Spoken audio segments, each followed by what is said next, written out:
Hello guys, आज खाने में क्या है? पास्ता।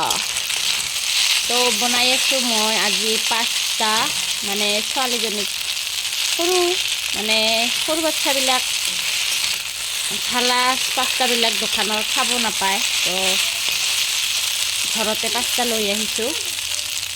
তো আপোনালোকে চাই থাকক মই কিদৰে পাস্তাটো বনাই দিম।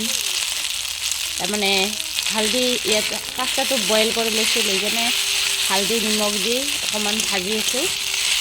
তাৰপিছতে তো আপোনালোকে পাস্তাত কি মছলা দিয়ে গম নাপাওঁ।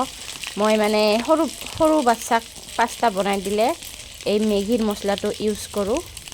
মেগীৰ মছলাটো মানে ভাল পাই খাই, আৰু ইয়াতো ঝালাও বেছি নাথাকে।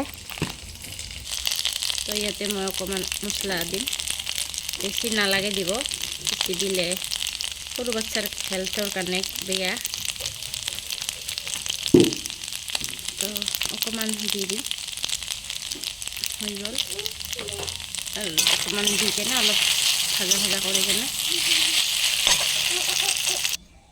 তো মোৰ পাস্তা ৰেডি। গৰম গৰম তেনে চচ ঢালি দিলে হৈ গ'ল।